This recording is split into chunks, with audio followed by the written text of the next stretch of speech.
Y vamos a comenzar ahora sí, de manera formal, este curso que, pues, lo que promoveré o lo que intentaré es, resolver de manera estricta generalidades de las problemáticas o más bien de la utilidad, que ese es uno de los objetivos, incluso vamos sobre ellos. Sin embargo, déjenme, abundar un poco en el tema, realidad y práctica del osciloscopio. Lo que quiero mostrarles es que es una herramienta que no solamente yo, sino varios de mis colegas están usando prácticamente a diario para resolver sus problemas. Y aquí se le puso un unas palabras adicionales, atinarle o encontrar el problema. Esta frase yo tuve la necesidad de ponerle así, porque estamos sujetos a que si yo no puedo resolver, un problema técnico, lo que empiezo a ejecutar como técnico es el prueba y error. Eso no está mal, porque podríamos llegar al problema, pero nos podría llevar tiempo, y ese tiempo es demasiado valioso. Prueba y error significa que sospecho que es esta pieza, la reemplazo, si resuelvo el problema, definitivo, ya resolví, mi trabajo de ese día e incluso puedo hacer los negocios, que es la cobranza. Sin embargo, el riesgo es que cambie una pieza, cambie la segunda, cambie la tercera, cambio todo el sistema y así ha sido, ¿no? Cambio todo el sistema, quiere decir el sensor asociado, las líneas, los arneses, los conectores, la computadora y resulta que todo sigue igual. Y al final del día pudo haber sido algo relativamente sencillo, pero como no tengo las herramientas para identificar esas situaciones anómalas en el vehículo, pues tengo limitantes para yo llegar a una conclusión.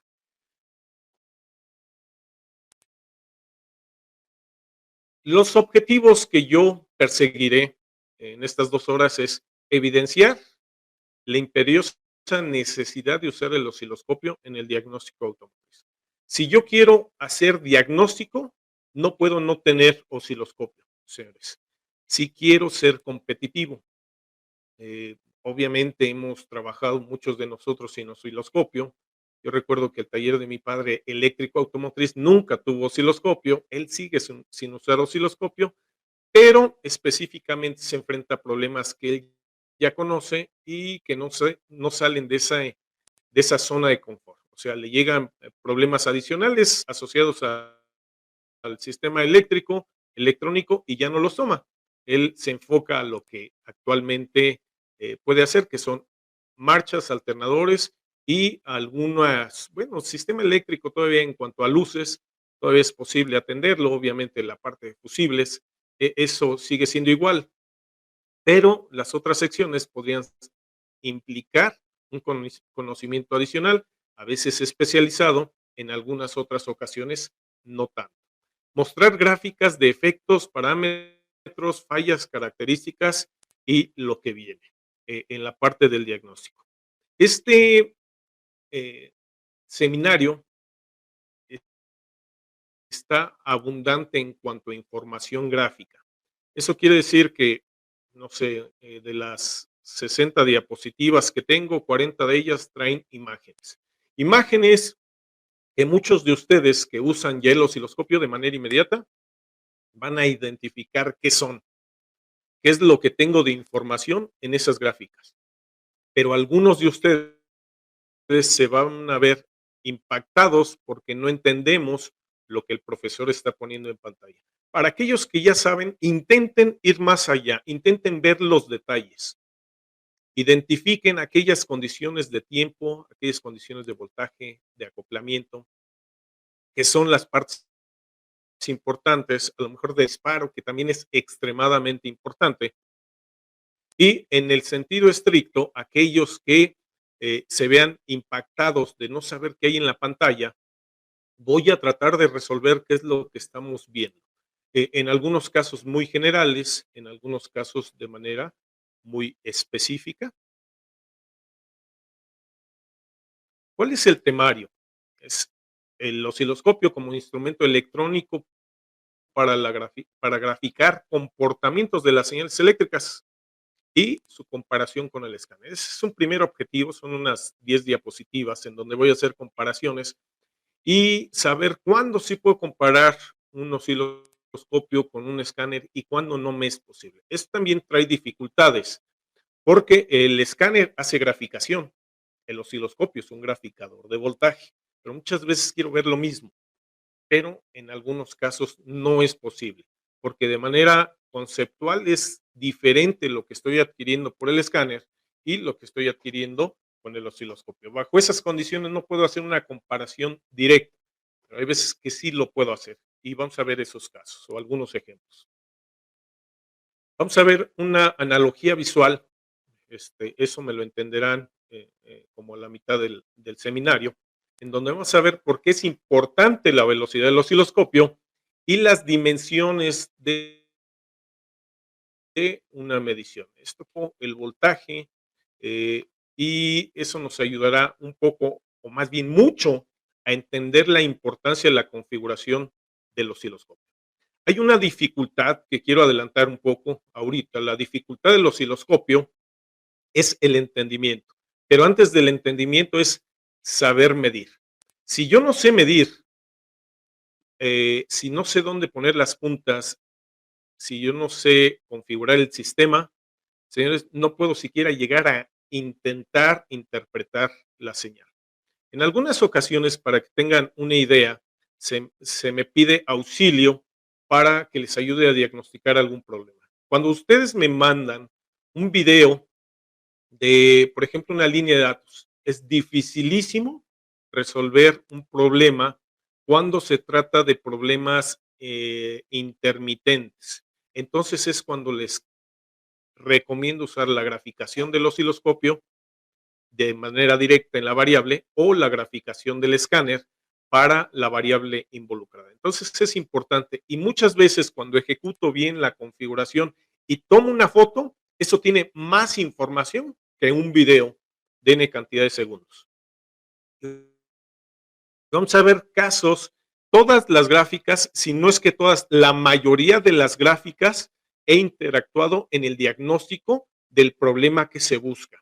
Y quiere decir que son gráficas reales que nos han ayudado a enfrentarnos a problemas en donde en algunos de ellos, incluso si no se hubiera usado osciloscopio, no hubiéramos encontrado la falla o hubiera sido un volado al aire. Ese volado era atinarle a que lo que yo sospechaba, reemplazo esa pieza y en consecuencia tengo la resolución del problema con cierto porcentaje de falla. Una vez que yo uso herramientas específicas para identificar las fallas, mi probabilidad de éxito es mayor.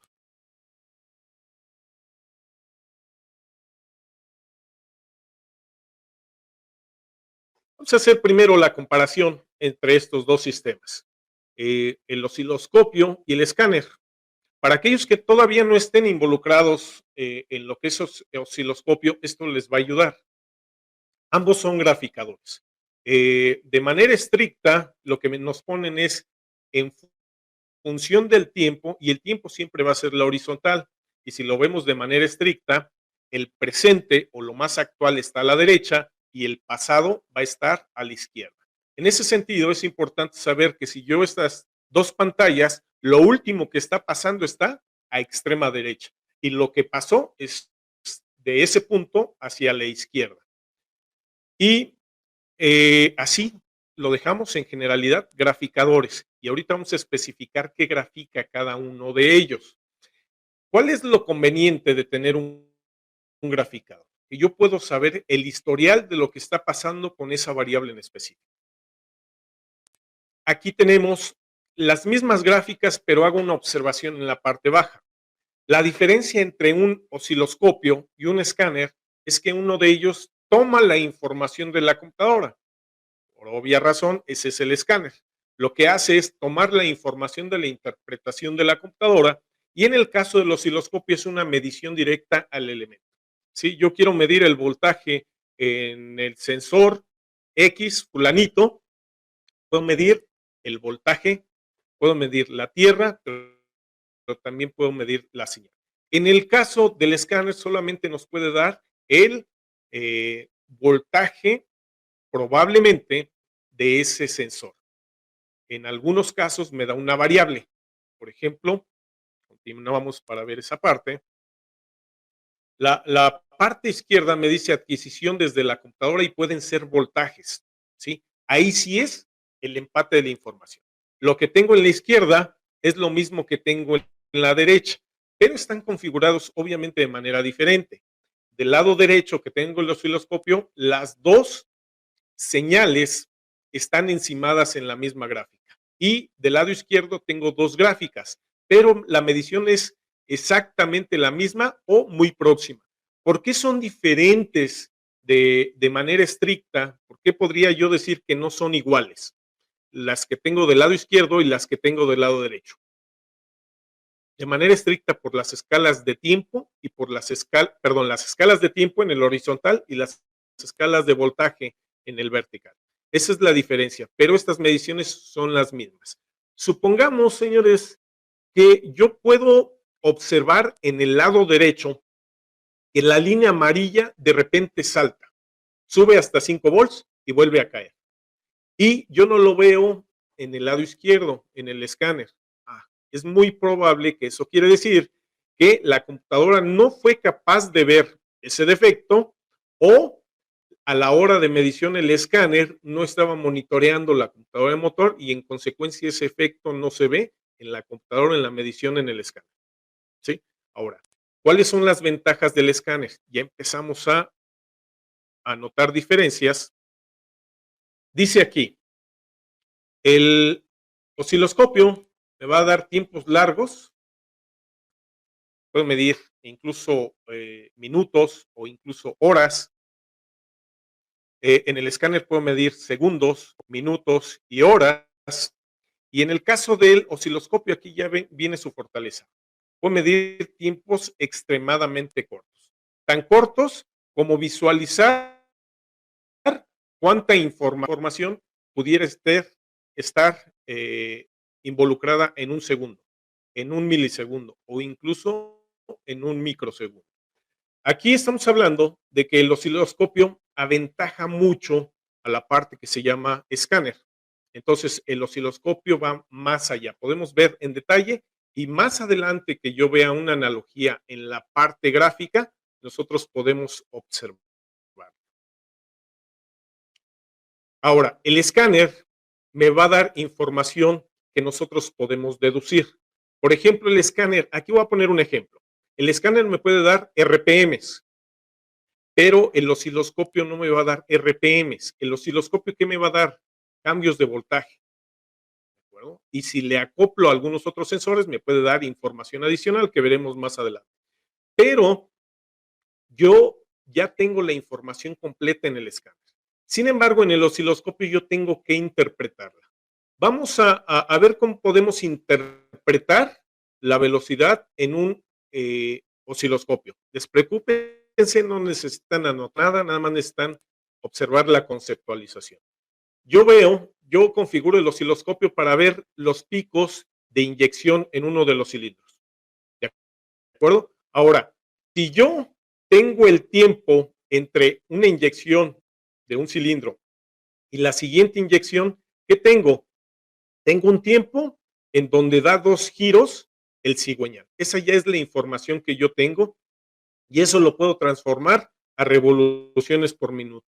Necesito un procesamiento matemático que a veces no estamos dispuestos a hacer para encontrar esa información. Pero bueno, se puede hacer, ¿de acuerdo? Pero requiere un proceso adicional que nosotros como usuarios tengamos que hacer. El escáner ya no lo da. Nos da porcentajes, nos da hertz el escáner, pero ya graficados. O sea, no nos está graficando el voltaje contra el tiempo, sino nos está graficando ese porcentaje, cómo se está moviendo en el tiempo, o esa frecuencia, cómo se está moviendo en el tiempo. En el caso del osciloscopio nos está dando voltajes. Entonces, yo no puedo comparar una gráfica de RPMs contra un sensor CKP. para que empezamos a poner sobre la mesa que la información no tiene que ser de manera estricta compatible. RPMs, la computadora lo saca del CKP y nosotros estamos midiendo el CKP, pero esa información no la puedo hacer compatible, no la puedo, dicho de otra manera, no la puedo comparar. Aquí otro ejemplo, y se me olvidó, pero esta diapositiva lo refuerza, se me olvidó comentarlo en la diapositiva anterior. Del lado derecho donde tenemos el osciloscopio, lo pongo en pequeño porque son las dificultades del osciloscopio. Es difícil, primero la medición y posteriormente difícil la deducción. Hay que prestar más atención o entrenarse más para yo llegar a una deducción. En la parte izquierda lo pongo grande también, vuelvo a repetir lo que es porcentaje, frecuencia, kilopascales y otras tantas bases, y ya me lo da resumido lo que es el escáner. Aquí voy a poner el ejemplo del lado derecho, igual, difícil e instantáneo. Del lado derecho tengo un pulso de inyección. Aquellos que usan ya el osciloscopio pueden de manera inmediata identificar con la gráfica del lado derecho cuál es el ancho del pulso de inyección. Si yo tuviera, ahí apenas se alcanzan a ver las divisiones del osciloscopio del lado derecho, si yo tuviera 2 milisegundos por división, ligeramente es más grande de 2 milisegundos por división el ancho de pulso. Aquellos que no han medido esta variable con osciloscopio, no se preocupen, es conceptual lo que estoy comentando y no necesitamos abundar más. Sin embargo, del lado izquierdo, yo puedo identificar lo siguiente: sensor de oxígeno en la parte baja, dice parámetros de control interno, y en la parte superior tengo el control de combustible de corto plazo. Eso quiere decir que cuando el ajuste de combustible de corto plazo empieza a subir, empieza a crecer, el pulso que tengo a la derecha de un osciloscopio se va a empezar a hacer más ancho. Y cuando el ajuste de combustible de corto plazo empieza a decrecer, empieza a caer, el pulso de inyección va a hacerse más angosto. Hay una correlación, pero no hay una medición directa para la comparación de estos elementos. Sin embargo, necesito empezar a identificar que hay relación entre las variables que está midiendo la computadora, obviamente los actuadores, y lo que yo estoy midiendo con osciloscopio. Recuerde, el osciloscopio, lo primero que tengo que hacer es saber medir, aunque no sepa interpretar. Ese es el primer objetivo que tienen ustedes, aquellos que ya tienen un osciloscopio. Mi primer objetivo es saber medir. Dónde poner la punta de tierra y dónde poner la punta de la señal o la punta que me va a hacer la medición, que me va a mostrar en la graficación. Ese es el reto para los que no, para los que estamos haciendo mediciones con osciloscopio. Primer objetivo, el primer entrenamiento que tienes que tener tú es el entrenamiento para saber medir.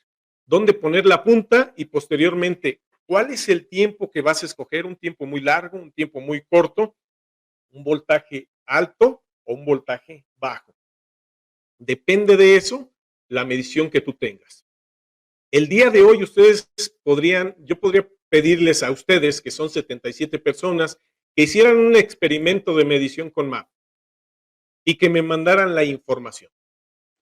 Muchos de ustedes me van a mandar la información correcta, la medición correcta, pero algunos de ustedes podrían fallar en el tiempo, podrían fallar en la escala, y aunque yo sé interpretar esa información, es muy probable que puede interpretar, no porque no conozca la variable o cómo interpretar o cómo llegar a un resultado de esa variable, sino yo voy a fallar en el sentido que el primer paso, que es la medición, está mal ejecutado.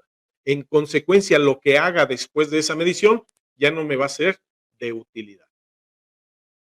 Lado derecho, igual, es el pulso de inyección, pero ahora estoy midiendo en amarillo el consumo de corriente del inyector.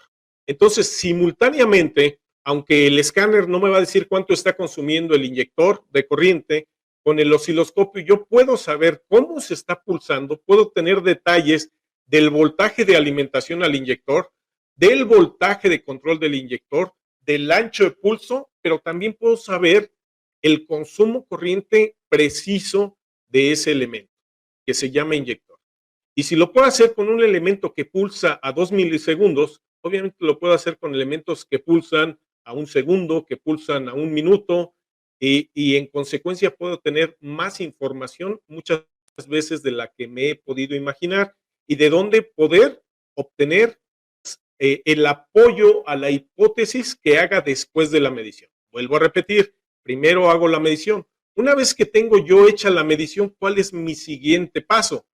Pues intentar interpretar. Vamos a hacer más adelante que veamos los diferentes ejercicios que tengo aquí. Aquí yo tengo otra característica escáner que es incompatible con lo que me va a dar el osciloscopio. ¿Por qué? Porque el osciloscopio, vuelvo a decir, sigue siendo un graficador, cuando el escáner puede manipular sus variables y darme información de manera diferente. Y otra vez, lo difícil, o más bien se vuelve difícil el uso del osciloscopio y en algunos casos es instantáneo. Yo puedo perder la información de utilidad a lo mejor pasó ahorita, el código de falla sucedió en este instante y si yo estaba listo con mi osciloscopio, ¿qué sucede? Se me va la oportunidad de capturar esa información. Cuando es repetitiva esa falla, pues yo puedo capturarla en el momento en el que aparezca, pero si aparece 1 segundo después y aparece 1 segundo más tarde, pues tengo oportunidad de capturarla. Pero imagínense que la falla sucede una vez al día en el arranque y si yo no tengo la capacidad de configurar mi equipo, no sabré qué sucedió hasta que se vuelva a enfriar el vehículo y volver a hacer el arranque en frío. Es una ejemplificación. Voy a abundar en otros ejemplos, no con osciloscopio, pero sí con graficador, que nos deberán de dar información de utilidad. Y aquí viene información que me parece extremadamente importante. Por ejemplo, esta es la graficación del comportamiento del voltaje de un vehículo cuando estoy en el intento de arranque. Tengo el voltaje de batería. El voltaje de batería empieza poco arriba de los 12 volts. Al encender el interruptor, ahí está muy explícito. Se enciende el interruptor y baja el voltaje. Ahí bajó mucho el voltaje, incluso bajó por debajo de los 12 volts. En el intento de arranque hay un pico de caída alrededor de los 7, 5 volts. Hay unas curvas de subida y bajada, unos rizos, para ser más precisos, de subida y bajada antes del arranque. Posteriormente ya hay un arranque y al final, de poco adelante de la mitad de esta gráfica, viene ahora sí la compensación por el alternador. Entonces, un graficador me ejemplifica esta imagen que puedo obtener el historial de lo que está sucediendo a lo largo del tiempo. Aquí hay estas 5 secciones.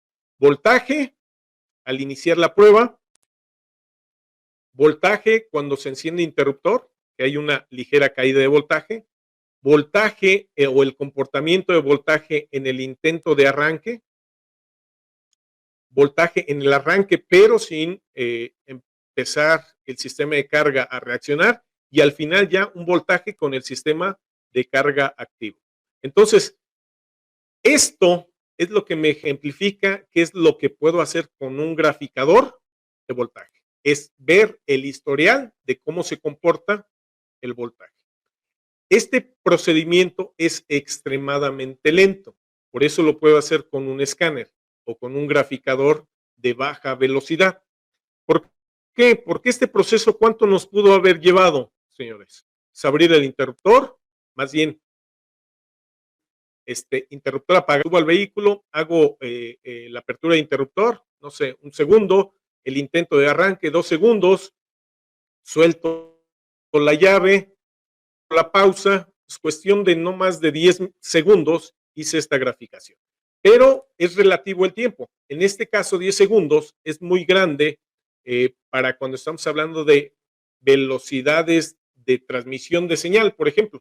Pero 10 segundos me fueron suficientes para yo visualizar cómo está evolucionando el voltaje en función de las características aplicadas en el sistema. Si esta información me la mandan, no me dicen que es voltaje y no me dicen cuánto tiempo aproximadamente tengo, es muy probable que no sepa yo identificar de qué proceso se está tratando. Aquí viene otro ejemplo que en la parte temporal es suficiente. Es un intento de arranque, pero tengo varias condiciones. Ese vehículo de entrada no arranca. Ese vehículo tiene batería baja. Y ese vehículo después se concluyó lo siguiente, pero esa conclusión que les voy a decir ahorita se hizo al ver estas gráficas. Tiene fallos de compresión. Este vehículo es era una camioneta de 6 cilindros. Yo concluí, contemos así, yo esperaría que todos me sigan la idea. Tengo un pico, es el pico más grande hacia abajo, y posteriormente tengo dos picos muy juntos. Viene un espaciamiento y vienen otros dos picos también relativamente cerca, y así sucesivamente se repite el patrón. Este patrón se repite y estas caídas o estos picos hacia abajo a mí me muestran la compresión de 2 cilindros. Eso quiere decir que la compresión de 4 cilindros no existe.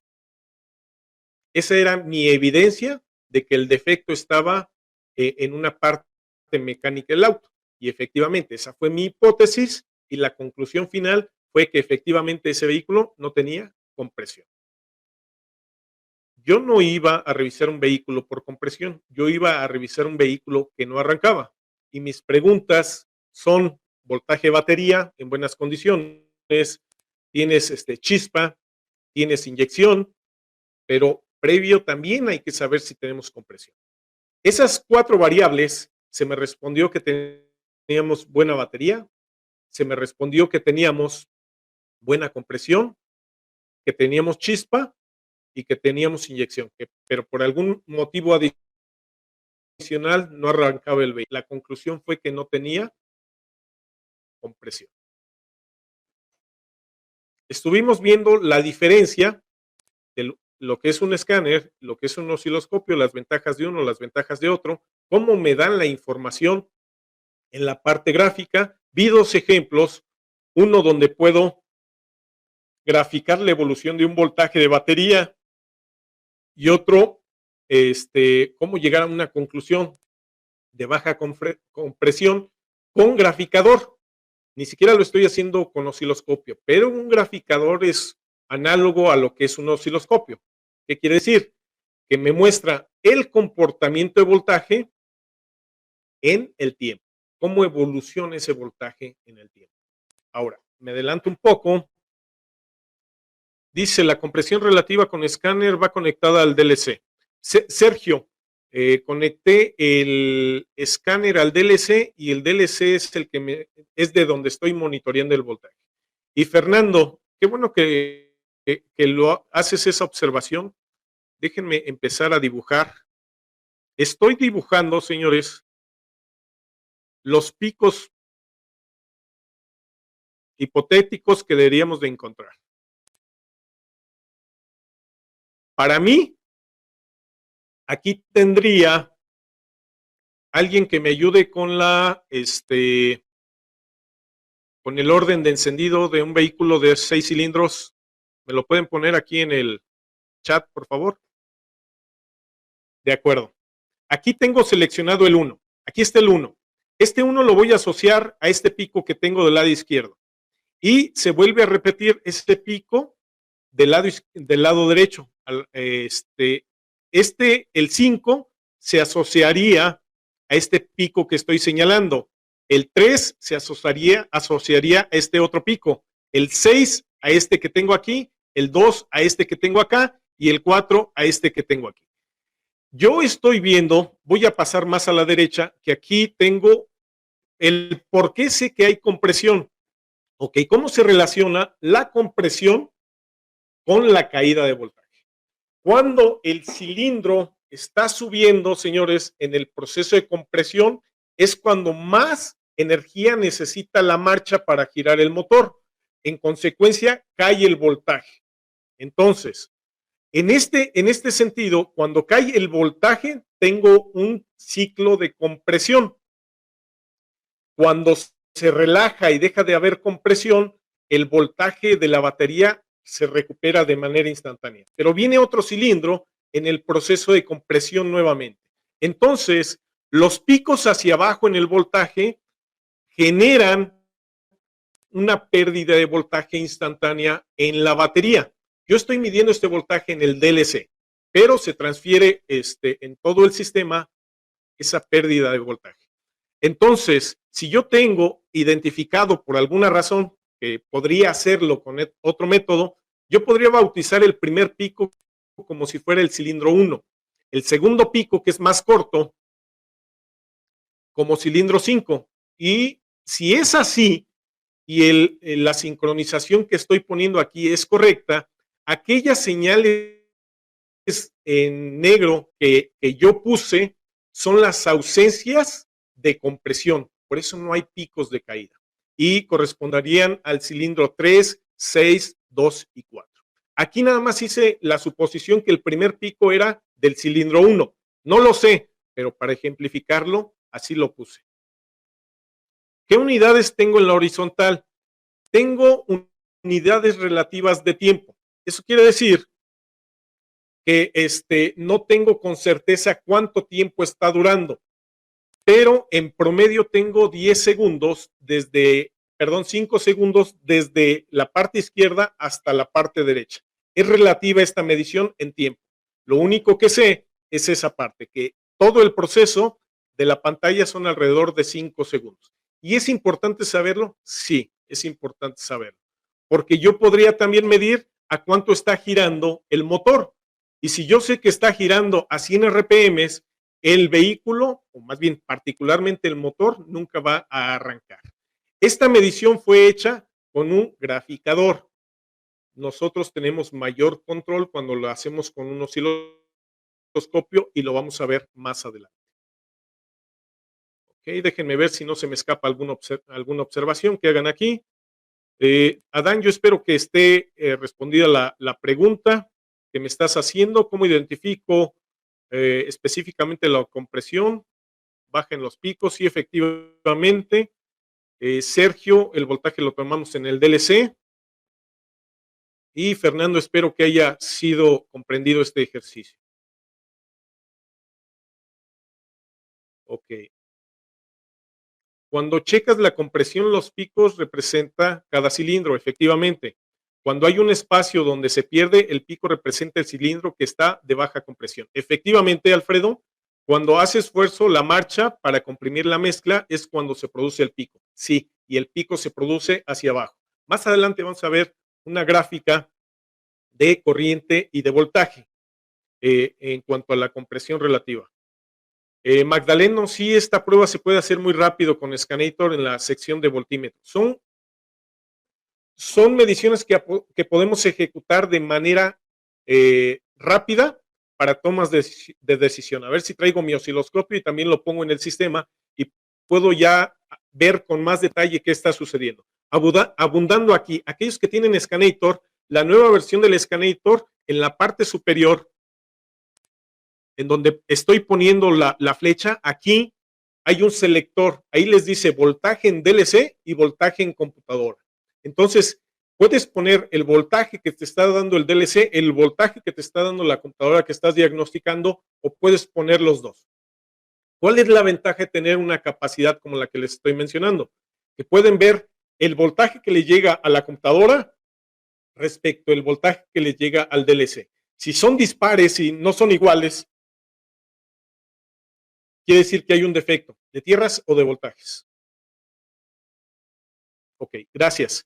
Vamos a dejar abiertos los micrófonos porque viene una parte que a mí me interesa que ustedes comprendan en el concepto, que quiero que comprendan el por qué es importante.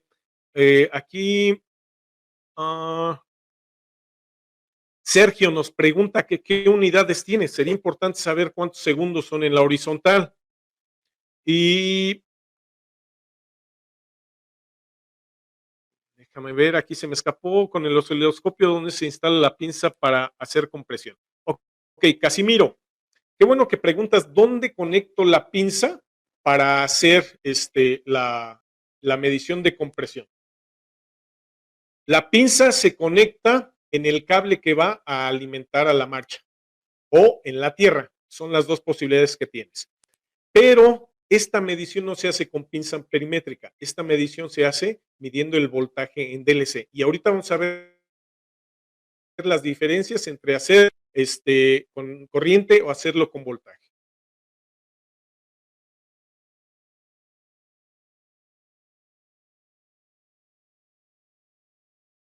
Bueno, les adelanto, eso es un mapa. ¿Alguien me puede decir ese mapa a qué lugar corresponde? ¿No? ¿A qué lugar corresponde ese mapa o esa foto aérea? ¿A qué lugar corresponde?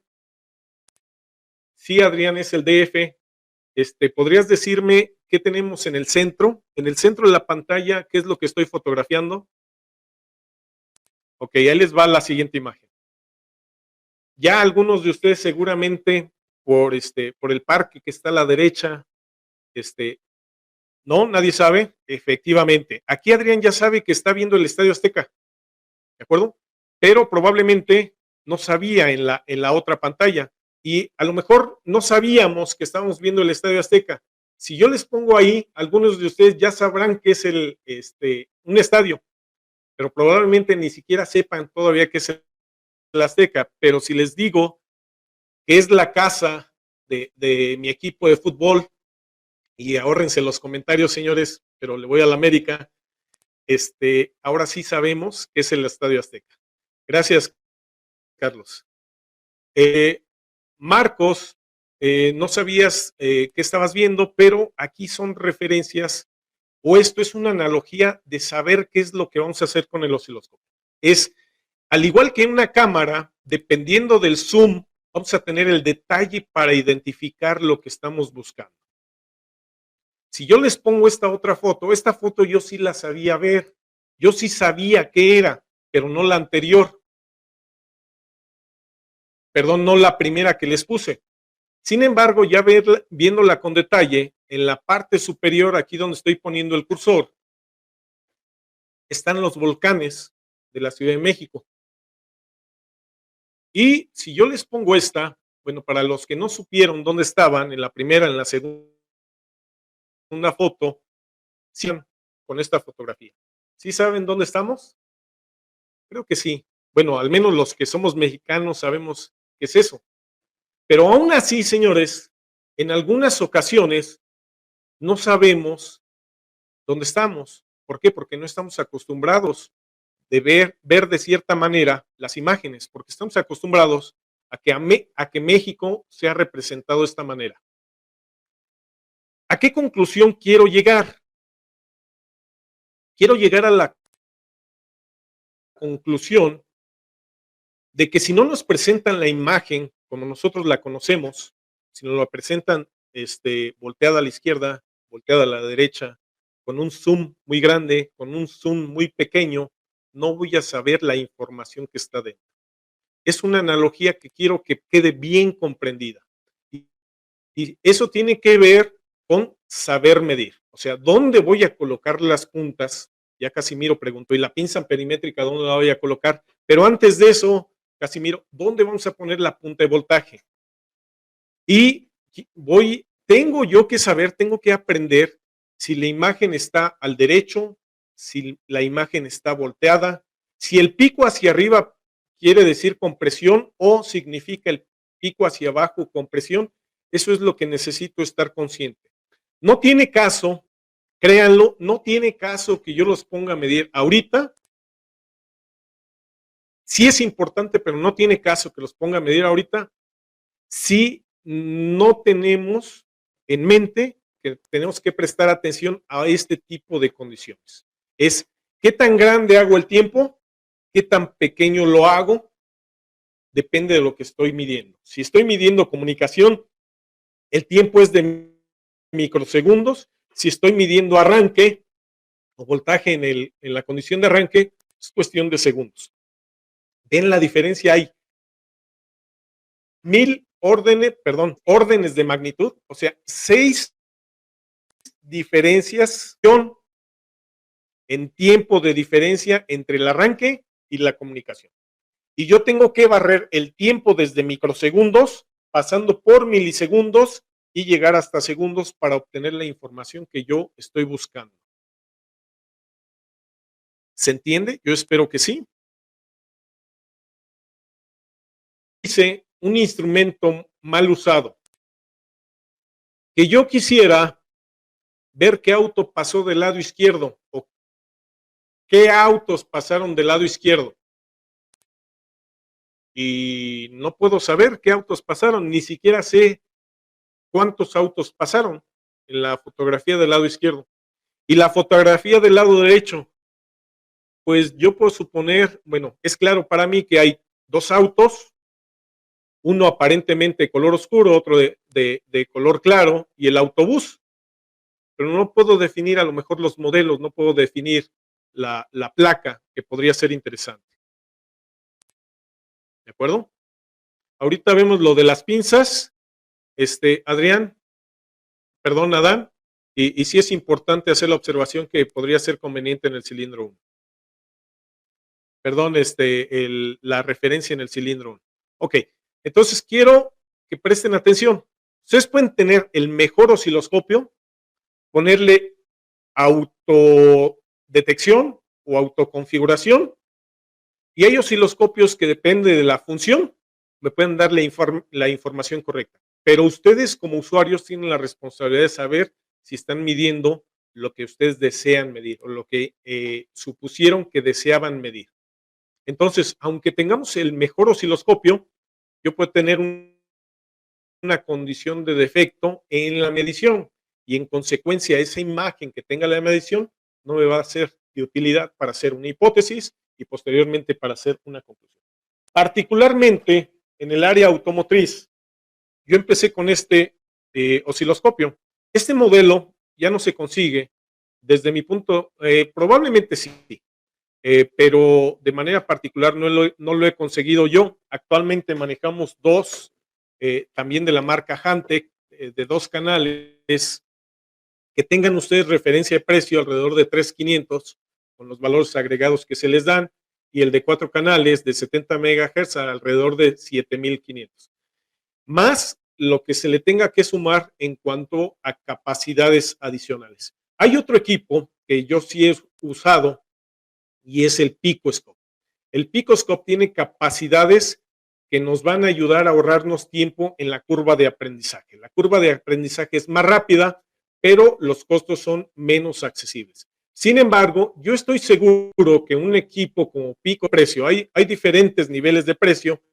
El precio del PicoScope, que tiene 4 canales y que hace lo que hace, digamos, por decirle de alguna manera, está alrededor de los 25,000 pesos, y el más equipado que yo he puesto aquí en la Ciudad de México está alrededor de los, si no mal recuerdo, alrededor de los 55,000, 60,000 pesos, que no por eso quiere decir que va a hacer mejores mediciones. Depende mucho del usuario, depende mucho del equipamiento y depende mucho de la medición.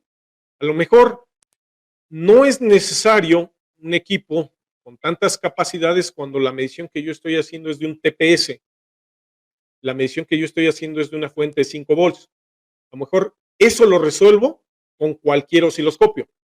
Pero si estoy observando que la falla nada más sucede una vez cada 30 minutos, claro que necesito herramientas adicionales. Herramientas adicionales que me ayuden a resolver de manera específica ese problema que tengo encima.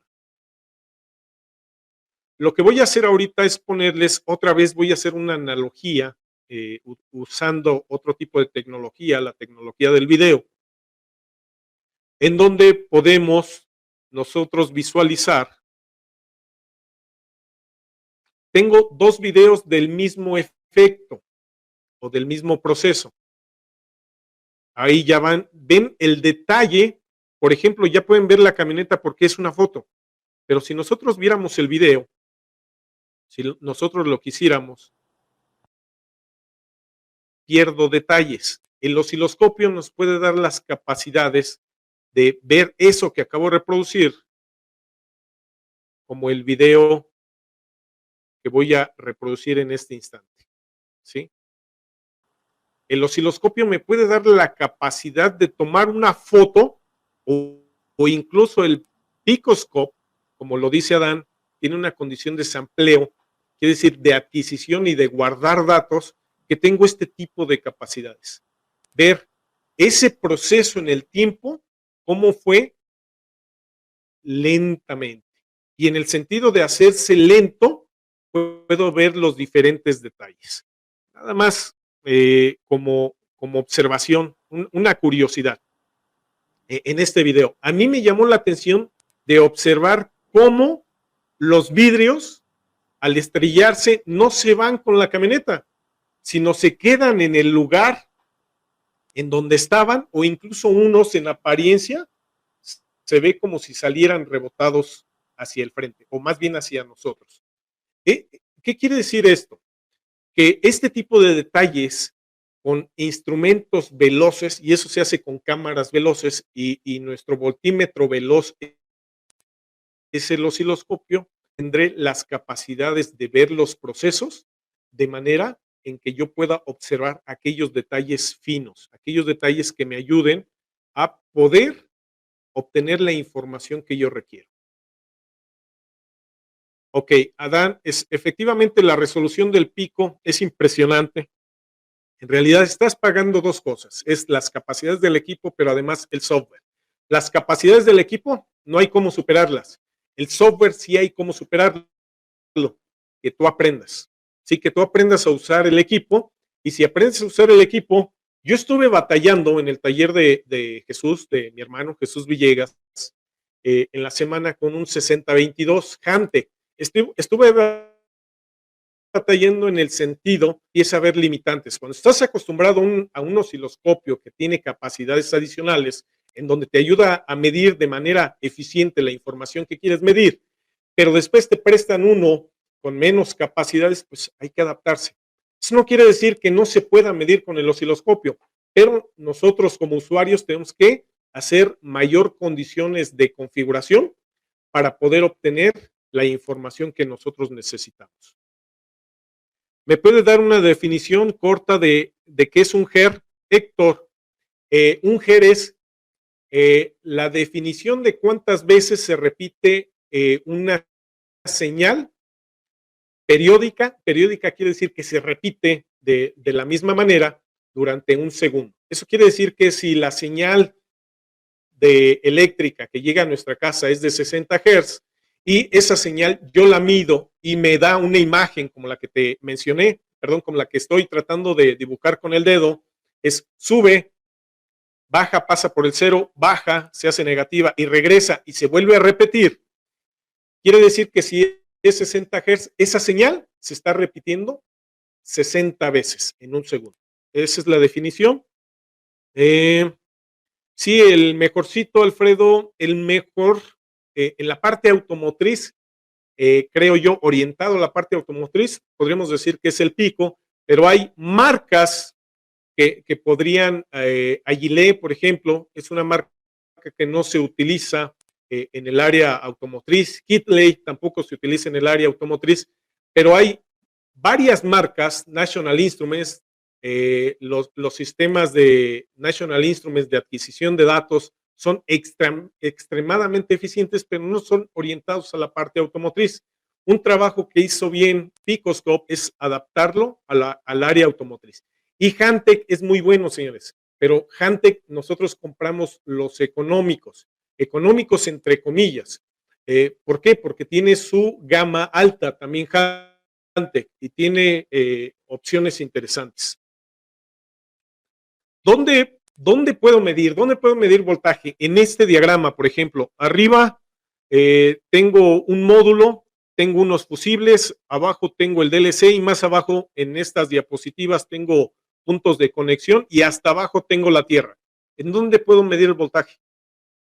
En cualquier punto, señores. Puedo medir el voltaje a la salida de los fusibles, puedo salir en las entradas de voltaje, en las entradas de tierra, en el DLC, incluso en la misma tierra respecto al negativo de la batería, por ejemplo. Entonces, ¿qué, qué, qué es lo que voy a medir? El voltaje, ¿en qué punto? En donde yo crea que existe una posibilidad de defecto. ¿Y qué puedo evaluar? Pues la evolución de ese voltaje. Si yo estoy midiendo el voltaje de 5 volts, ¿qué esperaría? ¿Cómo evolucionaría ese voltaje en el tiempo? Pues debería de ser una constante. Siempre debería de ser 5 volts. Una línea plana de manera ideal. Por ahí, de manera real, tienen unos picos.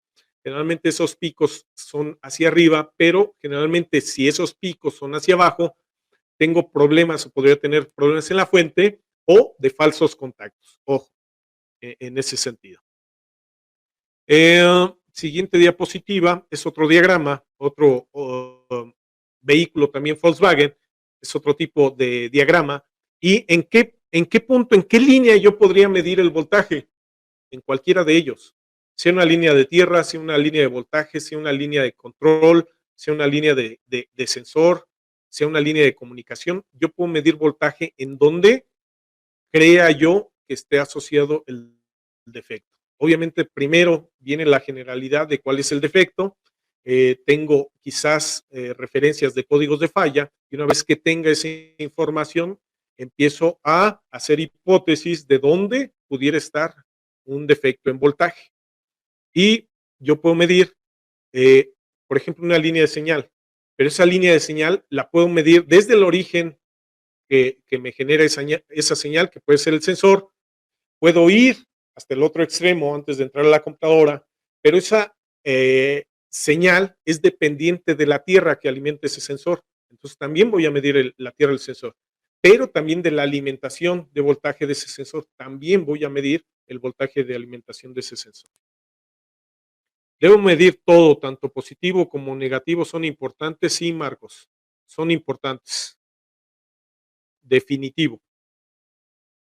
Por ejemplo,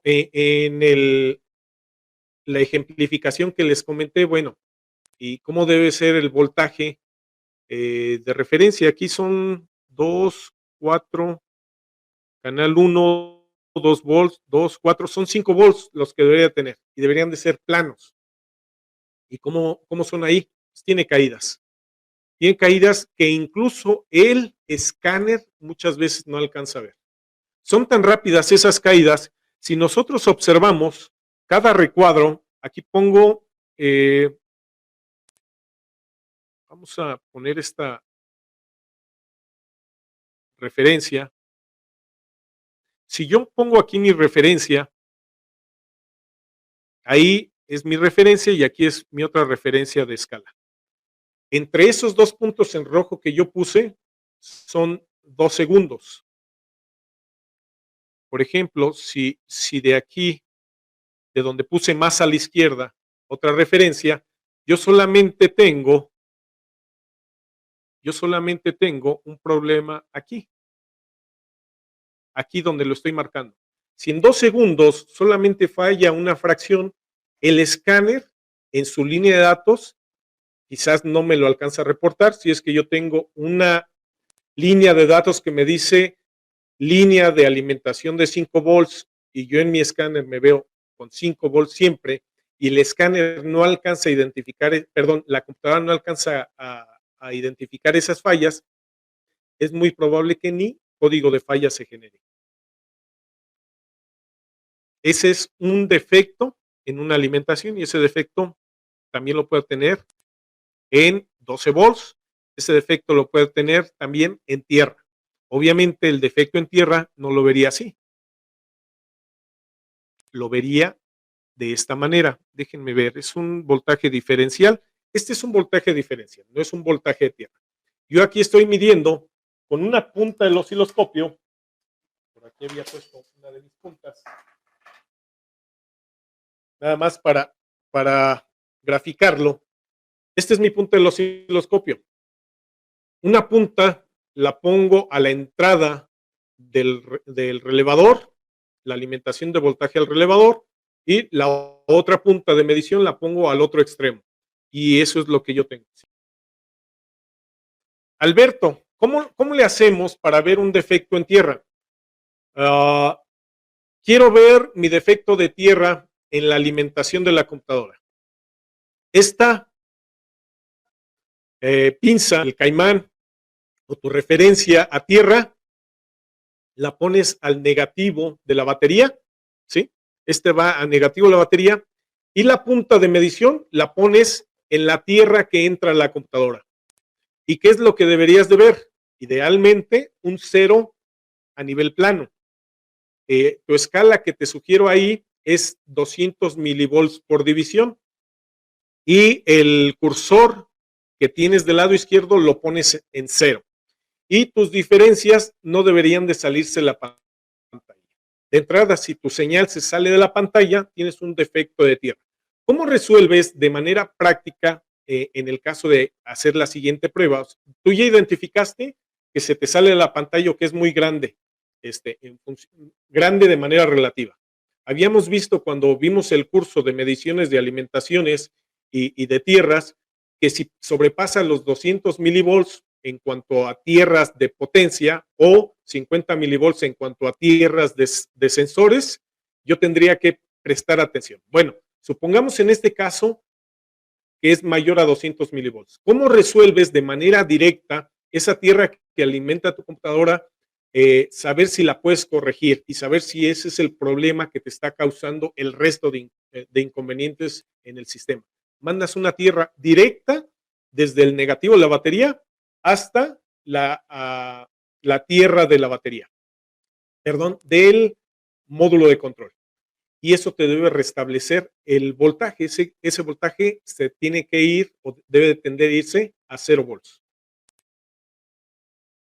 ¿Y qué es lo que estoy midiendo en pantalla? Ruido eléctrico, pero extremadamente grande. Ahí dice que tengo 200 milivolts. Entonces, si aquí es mi 0, donde estoy poniendo la línea roja de la parte baja, y tengo 4 divisiones hasta ahí donde puse la otra línea horizontal, desde abajo hasta esa línea central, son 4 divisiones. Ahí son 800 milivolts, más otros 200, y estoy teniendo un ruido de 1 volt pico pico, si es que llegara ahí, y acá tuviera otro tanto, casi poco más de 1.5 volts de pico a pico en una señal que debe de ser con 0 nivel de ruido o relativamente bajo. Ok, aquí tengo otra condición de falla. Cuando vimos este ejemplo, lo puse cuando vimos el curso de diagnóstico de señales de comunicación. Yo aquí tengo en la parte baja, perdón, en la parte izquierda, una línea amarilla, una graficación amarilla. Ese scan bajo de comunicación. Y la línea verde está en diferente escala. Ahí son 12 volts en la línea verde.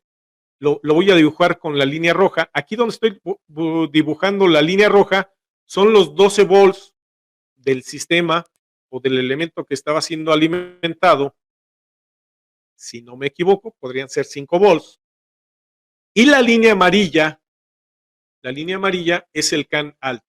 Ahí donde voy a poner ahora sí mi línea roja son 2.5 volts y aquí en la parte baja son 1.5 volts. Recuerden que podemos seleccionar de manera independiente la escala para las diferentes puntas del osciloscopio. En este caso, tenemos posiblemente 2 escalas diferentes. Sería ideal tenerlo aquí en pantalla para afirmarlo, pero la conclusión que nosotros llegamos aquí es que este voltaje que está en verde Cuando de la falla, se va y se cae a este nivel, independientemente que fuera un voltaje de 5 volts o un voltaje de 12 volts, era voltaje de alimentación. Entonces sucede la falla, que se cae ese voltaje y en consecuencia se deforma la señal de comunicación y no es coherente para los elementos que están en esa red. Otra vez, un problema de alimentación. Ahora, regresemos. Aquí yo les voy a poner casos donde técnicos con solamente multímetro no podrían resolver el problema. Este problema está asociado a defectos que podrían no tener códigos de falla y podrían ser susceptibles a ciertas personas. Hay vehículos que podrían tener problema, pero el dueño no se da cuenta. ¿De acuerdo? Un ejemplo, aquellos que estamos acostumbrados a un vehículo de transmisión estándar, cuando tomamos un vehículo DSG, pues si el vehículo tuviera percepción de cambios en las marchas, nosotros no lo vamos a notar porque a lo mejor nunca hemos manejado un DSG, pero aquel que está acostumbrado a un DSG y que empieza a tener vehículos con transmisión DSG y que empieza a tener sensación de cambios, él sí va a prender las luces de que algo está sucediendo.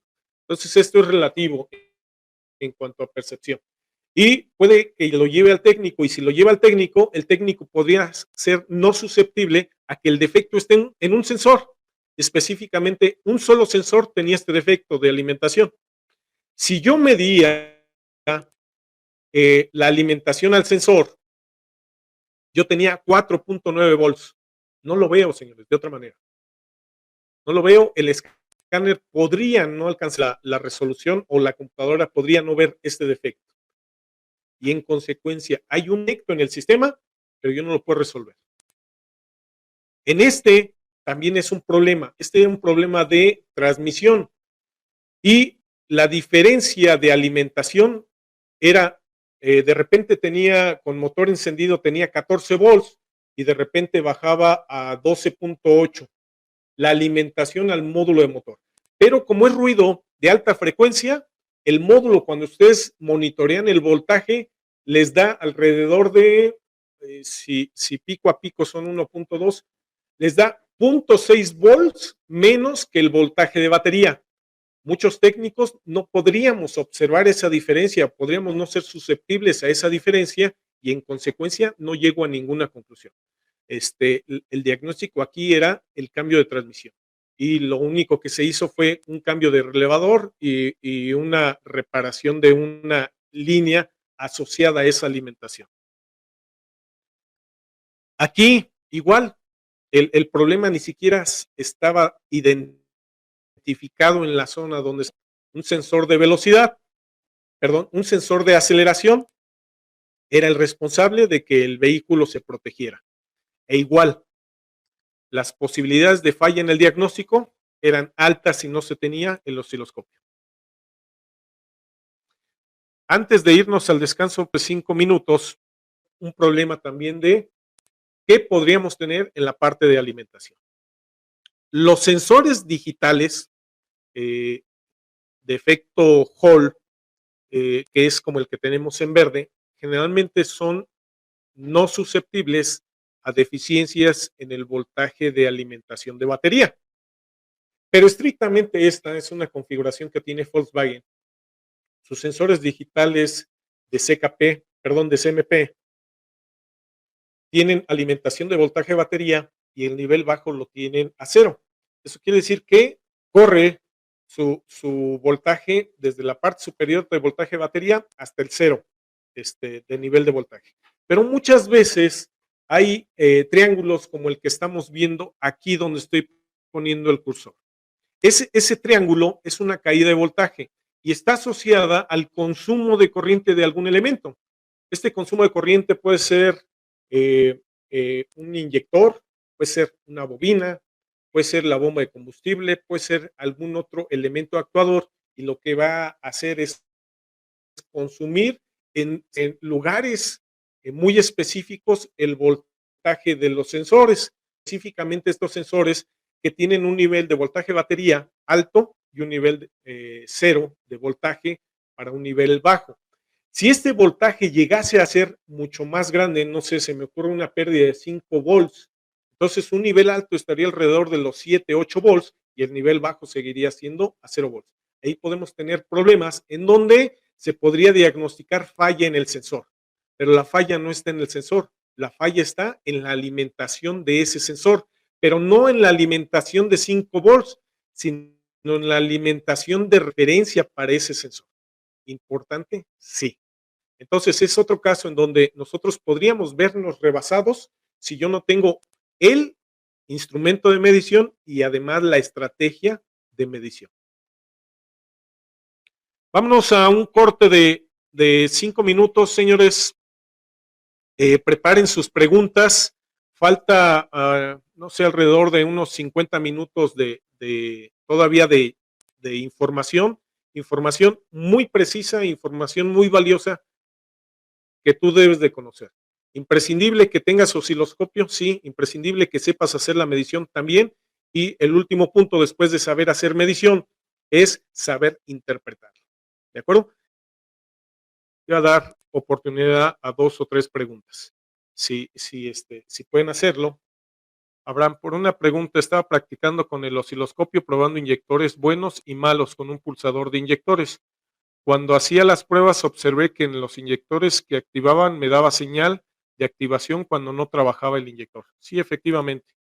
Eh, eh, no, el inyector podría no trabajar, pero podrías tener la señal de control. Tener una señal de control no quiere decir que el elemento se está activando. La forma de la señal de control es la que nos puede dar información, cuál podría ser la causa del defecto de ese elemento. Entonces, ¿en qué estás mal? Probablemente la medición está hecha de manera correcta, pero el detalle no se está visualizando.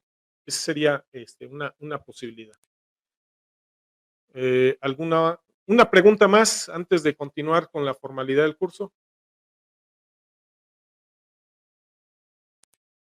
Creo que no hay otra pregunta por el momento. Explicar cómo se interpreta en un atenuador. Marcos, ok, me doy oportunidad rapidísima. Esta punta tienen por 1 y un por 10. Primero explico esto y después me salto al 21, que es el que quieres que explique. No es parte del tema, pero es muy importante resolver este tipo de dudas. Si yo pongo por 1, quiere decir que si aquí hay 5 volts, del otro lado, a donde va conectado el osciloscopio, va a haber 5 volts. Eso quiere decir el por 1. Si aquí le pongo por 10, si aquí le pongo 5 volts, va a haber 10 veces menos voltaje a la entrada del osciloscopio. Entonces quiere decir que en lugar de haber 5 volts, aquí va a haber 0.5 volts. Y lo mismo hace el atenuador, tiene una entrada y tiene una salida, pero en lugar de hacerlo entre 10, lo va a hacer entre 20. Entonces, si a la entrada del atenuador, que es un recuadro pequeño, no tengo a la mano uno ahorita, es un recuadro pequeño que se conecta en el osciloscopio, lo que tenemos allí es una entrada de 5 volts, entonces a la salida, ¿cuánto tendríamos? 0.25. Si te entrada de 10 volts, tendría una salida de 0.5 y así sucesivamente. Divide la entrada entre 20.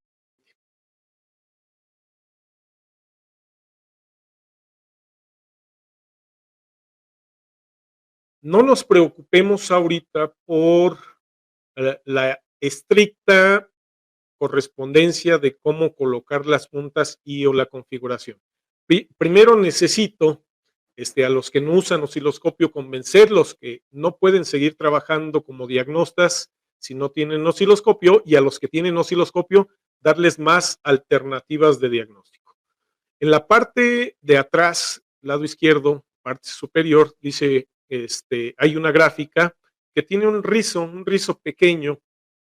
Ese rizo puede ser provocado, o más bien es provocado, por las diferentes cargas, por los diferentes consumos, por los diferentes elementos. Y en la parte baja lo que se hace es un zoom. A diferencia de la parte alta, tengo corriente directa como acoplamiento, y en la parte baja tengo un acoplamiento a corriente alterna. Entonces, empiezo a ver más detalle de lo que está sucediendo ahí adentro. Y yo lo que veo en esta parte baja son rizos como los que voy a ver más a detalle en la siguiente diapositiva. Entonces, estos rizos pequeños son provocados por un elemento. Ese elemento es la rectificación de diodos del alternador. Y la parte grande, no sé, puede ser un consumidor de carga grande que me da esas fluctuaciones. Pudiera ser el motoventilador que esté prendido, podría ser la bomba de combustible que me está eh, promoviendo ese tipo de condiciones. Este pico que tengo al centro podría ser la activación de un inyector o la bobina, y todo eso va influyendo al voltaje general del sistema. Lo ideal es tenerlo lo más estable posible, pero a veces no es así por las diferentes condiciones. En algunos casos deberíamos de saber si el problema es un defecto o es normal que se presente de esa manera.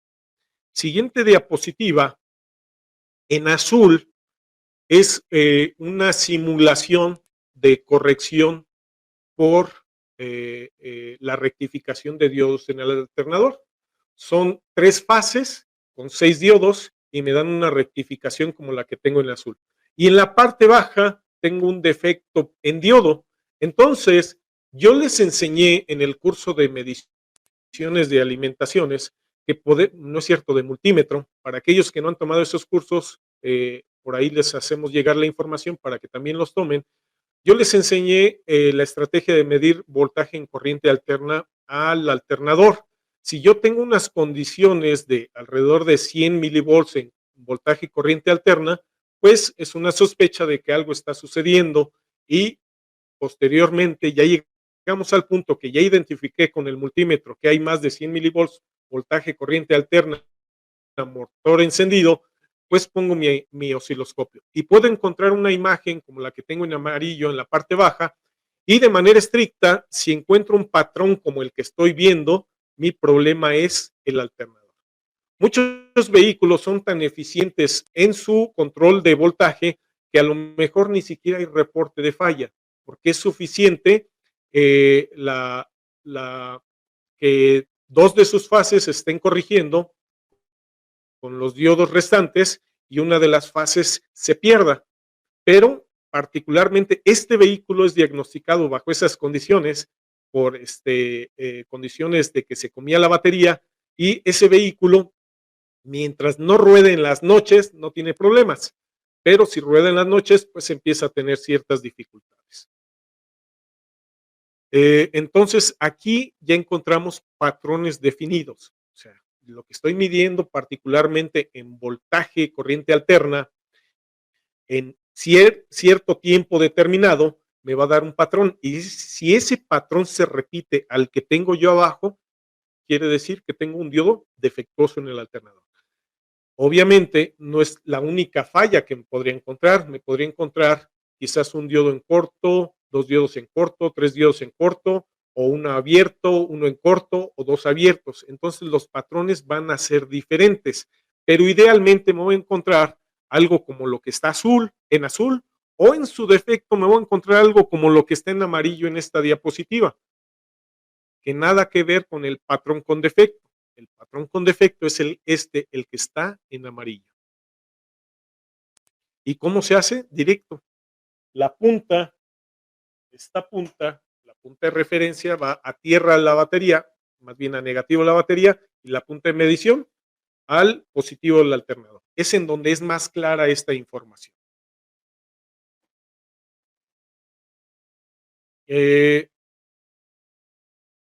No sé si está abierto el chat, no sé si quieran hacer alguna observación respecto al voltaje que podemos medir en el alternador. Si no está abierto, ¿lo puedes abrir, Susi, por favor?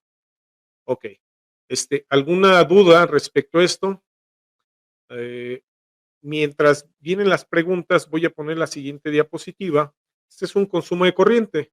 Este es un consumo de corriente de una bomba de combustible.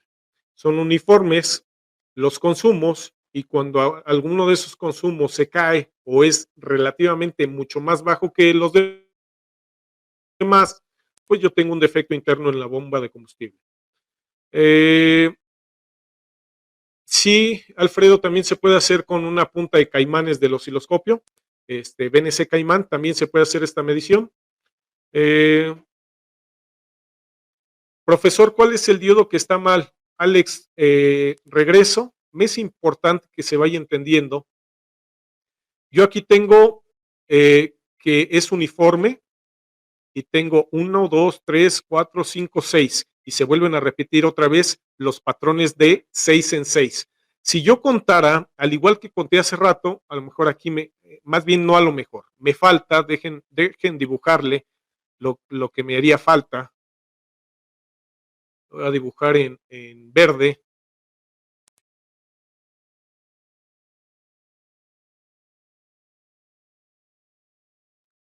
Aquí me faltaría una rectificación. Aquí me faltaría otra rectificación. Y aquí sí tengo rectificación, pero es muy pequeña. Aquí me faltaría esta otra rectificación para que estuvieran completas. En principio ahí supondríamos que me pudieran hacer falta 3 diodos, pero no, un solo diodo está asociado a 2 devanados.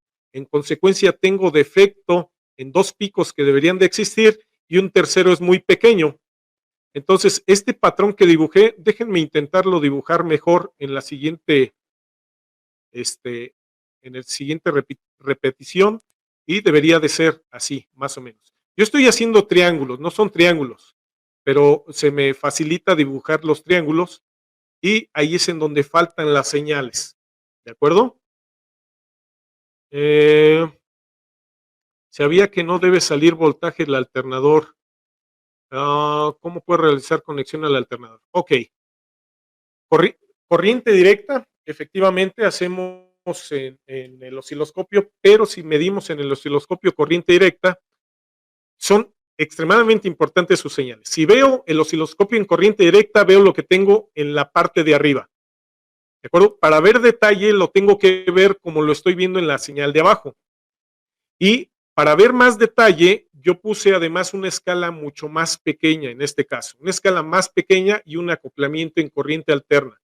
En el caso de aquellos que tengan un osciloscopio 6022, que es el que estamos comercializando nosotros, lo que van a hacer, señores, de manera estricta, lo que van a hacer es poner esto en el osciloscopio y para que tengan un acoplamiento de corriente directa, aquí van a poner en la punta, van a poner un capacitor. Una pata del capacitor en la punta y la otra pata del capacitor la ponen con un caimán a la salida positiva del alternador y va a masa. Lo pueden poner en el motor o lo pueden poner en el voltaje negativo de la batería. En ese sentido, pueden hacer esta medición. Ahora, sabía que no debe salir voltaje alterno del alternador.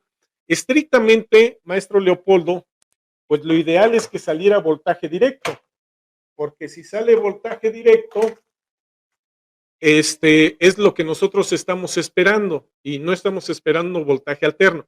Sin embargo, recuerden que en el seminario de señales vimos que todas las señales tienen una parte directa, una componente de voltaje directa y una componente corriente alterna.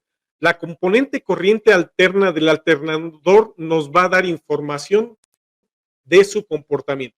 Déjenme hacer la ejemplificación con vamos a... Ok. Para aquellos que no tienen osciloscopio que les permita un acoplamiento corriente alterna, déjenme exagerar. Este es un capacitor electrolítico. Se van a comprar un capacitor que no tiene polaridad. Este sí tiene polaridad. Incluso se van a comprar un capacitor de 100 nanofaradios. Es de esas que parecen luneta. Y una pata la ponen aquí en la punta del osciloscopio, obviamente con las pinzas correspondientes o las puntas correspondientes. Y del otro lado, un caimán y va al positivo del alternador. Y con esta a tierra, ustedes pueden obtener de manera muy conveniente una señal como la que está abajo en amarillo. Y si no tienen defecto en un diodo, van a tener la señal similar o muy parecida a la azul. Quizás hay cambios grandes como la señal anterior, con la que está en amarillo en la parte baja, pero siempre tienen un subidas y bajadas como el caso del azul y no caídas como en el caso de la amarilla que tenemos aquí. ¿De acuerdo? Las estrategias son diversas, incluso los temas que yo estoy viendo en cuestión de 10 minutos, por ejemplo, aquí vemos sistema de carga, lo estamos viendo en 10 minutos, son temas que se deberían de ver con todo y práctica en alrededor de 2 horas. Esto es, aquellos que ya usan osciloscopio, enriquecer los procesos de diagnóstico, y aquellos que no lo usan, que vean todo lo que tienen por aprender. Y aquí tenemos un consumo de corriente. Esto se hace con una pinza amperimétrica, y con la pinza amperimétrica lo que voy a hacer es abrazar alguna de los elementos alimentadores a ese consumidor. Puede ser en negativo o puede ser el positivo al alimentador. Yair, ¿podrías auxiliarme? Es que me quedé con esto aquí. Ok. Entonces, consumo de corriente, aquí yo puedo observar muchas veces defectos también. Esta señal no tiene defecto, entonces esta es una señal patrón que me puede ayudar. El consumo de corriente de algún elemento que tiene motor podría ser una bomba de combustible. Siguiente, viene aquel tema que vi hace rato, aquel tema que vi con el graficador del escáner, en donde estaba en azul la pantalla y en donde yo dibujé algunos picos para que ustedes vieran la representación del defecto de compresión. Aquí en amarillo es algo similar a lo que teníamos en aquella gráfica en donde vimos compresión relativa. Y que no le llamé compresión relativa así de manera estricta, no era la estrategia de manera directa. Aquí sí viene una estrategia de compresión relativa, y la idea es hacer dos mediciones. La que mejor nos da información es aquella medición de el consumo de corriente. Ese consumo de corriente lo que me permite es observar ahora, en lugar de picos que caen en cuanto a voltaje, son picos que suben de consumo de corriente, asociados al esfuerzo mayor que está haciendo la marcha, porque está en un proceso de compresión. La idea aquí, para aquellos que ya han ejecutado, nada más a modo de repaso, es es que todos estos picos estén a la misma altura, y para aquellos que no han ejecutado este proceso es la señal que está en verde es el consumo de corriente, y yo aquí introduzco el concepto de consumo de corriente porque si el osciloscopio me sirve para hacer graficaciones de voltaje. ¿Por qué digo que el verde es un consumo de corriente? Porque tengo un elemento, un sensor que me transforma la corriente a voltaje. Y si tengo un elemento que me transforma la corriente en voltaje, entonces ese voltaje lo puedo graficar. Y ese es una correspondencia que tengo de entre más alto el voltaje, más alto el consumo de corriente. Y bueno, aquí regreso a la señal. Si todos estos picos de manera relativa están a la misma altura, quiere decir que la compresión en todos esos cilindros es similar. No puedo saber si esa compresión es buena o es mala, solamente puedo concluir que es similar. En este sentido, si yo tengo una camioneta de esas que se les dificulta quitar las bujías en alguno de los cilindros, pues lo que hago es hacer una medición relativa y observar si todos son parejos. Una vez que observé que todos son parejos, me basta con medir la compresión de un cilindro. ¿De acuerdo? Y en ese sentido, puedo concluir si todos están bien o si todos están mal, porque podrían estar parejos a 80 libras, pues concluyo que está mal. Pero si yo en la gráfica veo que uno de ellos está bajo de manera relativa, pues quiere decir que efectivamente tengo un defecto en uno de ellos. Mi tarea es identificar cuál. Hasta ahí dejo la información de compresión relativa, la estrategia de identificación, ya por ahí nos la puso Adán. En este momento no la veo relevante, pero quiero quedarme con esta idea que podemos medir corrientes asociadas al esfuerzo que tiene la marcha por consumo de corriente cuando sucede el proceso de compresión. Voy a pasar al tema más fácil en cuanto a aprender a usar el osciloscopio, que nos puede resolver muchas fallas y que no necesariamente tiene que ver con correlación, pero está asociado a los sensores que identifican la correlación. Hola, Oscar. ¿Existe alguna diferencia con la información si colocamos la pinza para medir la compresión relativa en todos los cables de tierra que van a la marcha o solo en uno, a todos los cables de tierra que van a la marcha? Ok. Sí existen diferencias. Las diferencias, pero déjame ver. De tierra, la tierra, la marcha la utiliza la de la tierra de motor, si no me equivoco. La tierra que va a motor es única, te puedes abrazar de esa tierra. Si abrazamos el cable grueso que viene desde batería y va a la marcha, puede ser otra opción. Y déjenme hacer una generalidad. Si ustedes se abrazan, y no solamente de la marcha, sino de cualquier elemento, si un elemento, ustedes lo que hacen es abrazar todos los cables de una sola polaridad, lo que van a ver es una suma de todos los consumos que pasan por ese cable.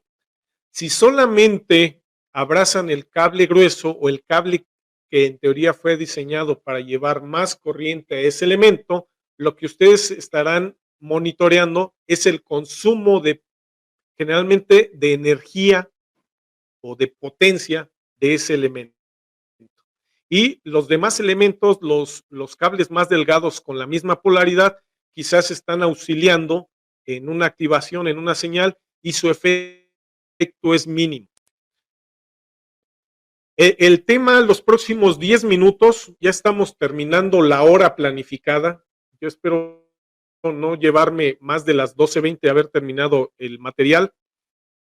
Pero estos 5 minutos, lo voy a cortar a 5 minutos, es la parte más fácil de aprender, la parte más fácil de configurar, la parte más fácil de identificar fallas, en consecuencia, la parte más fácil de que si tú ya tienes osciloscopio, puedas empezar a traer dinero a tu bolsillo.